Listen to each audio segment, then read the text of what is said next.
راستہ نہ نظر آئے تب اللہ پر یقین ایمان ہے۔ جب وسائل اور ذرائع نہ ہوں اور پھر یقین ہو کہ اللہ راستہ بنانے والا ہے، وہ اسباب کا پابند نہیں، وہ اسباب کا محتاج نہیں، بلکہ اسباب اس کے محتاج ہے۔ اگر ایسا یقین ہے تو ایمان ہے، اگر ایسا نہیں تو پھر آپ کا یقین اسباب پر ہے، وسائل پر ہے۔ اس وقت کہاں راستہ تھا جب موسیٰ کے سامنے سمندر اور پیچھے فرعون کا لشکر تھا؟ وہاں تو یقین نے سمندر کو بھی راستہ دینے پر مجبور کیا۔ جہاں کہیں بھی تم ہوتے ہو اللہ تمہارے ساتھ ہوتا ہے، لیکن اس کا یقین قائم ہو جائے پھر دنیا کی کوئی طاقت تمہیں نہیں ہرا سکتی۔ ہر طرف سے وسوسوں کے وار، لوگ فکروں میں اضافہ کرنے والے، شیطان مستقبل سے ڈرانے والا، آنکھ آنسو بہانے والی، پر دل مطمئن سا اس بات پر کہ میرا اللہ مجھے کبھی ضائع نہیں کرے گا، کبھی نہیں۔ میں راضی ہوں ہر فیصلے پر، ہر حال میں، پر اللہ آپ کی اطاعت والی زندگی چاہیے، اسی اطاعت میں موت چاہیے۔ مجھے دنیا کی رنگینیوں میں نہیں کھونا، مجھے آپ کی محبت چاہیے۔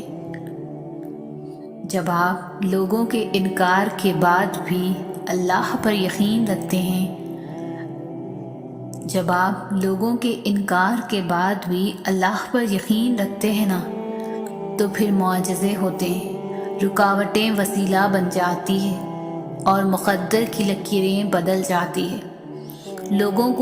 لوگوں کی ان باتوں پر دھیان نہ دیں جو آپ کو نا امید کرتی ہے، بلکہ اپنے رب پر بھروسہ رکھیں جو ہر چیز کو ممکن کرنے پر قادر ہے۔ سب سے بڑی دولت ہے یقین۔ اللہ نظر نہیں آتا، لیکن اس کے ہونے کا، اس کی قدرت کا، اس کے اختیار کا، اس کی محبت کا، اس کے سب سننے کا اور اس کے سب سن کر سمجھ لینے کا، اس کے دینے کا یقین اللہ کو یقین سے بھرے دل والے بہت محبوب ہے، جو ہر غم میں کہتے ہیں اللہ ہمارے لیے کافی ہے۔ تم پریشان کیوں ہوتے ہو؟ کیوں ایسا سوچتے ہو کہ جو مانگ رہے، جس کے لیے تڑپ رہے، جس کی وجہ سے تہجد سے جڑ گئے، تمہیں لگتا ہے کچھ حاصل نہیں ہوگا؟ حالانکہ ایسا کچھ نہیں ہے۔ وہ خالی ہاتھ نہیں لوٹاتا، بس ایک مقررہ وقت پر سب ملتا ہے۔ اس نے جو لکھا ہے وہ تمہارے حق میں بہترین لکھا ہے۔ یقین رکھو، صبر کرو اور انتظار طویل کر دو۔ شکر کرو، وہ یقین نہیں توڑے گا، دل کا سکون بھی دے گا، دعا بھی قبول کرے گا۔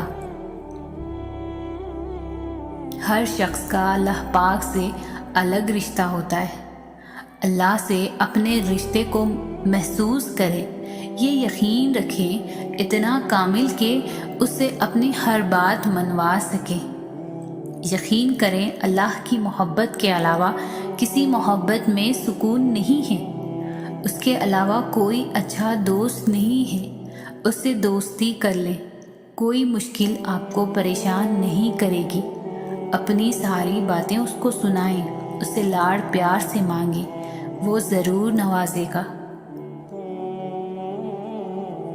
تم نے دعا مانگی، تمہیں لگ رہا ہے کہ قبول ہوگی بھی یا نہیں، مگر کبھی کبھی اللہ تعالیٰ تمہاری نہ سن کر تمہیں تکلیف میں ڈالتا ہی اس لیے ہے۔ وہ تکلیف ایک وجہ ہوتی ہے اللہ کی طرف سے، جو تمہیں صبر کرنے کا حوصلہ دیتی ہے، اور یہی تمہاری دعاؤں کی قبولیت ہے، یہی التجاؤں کا جواب ہے۔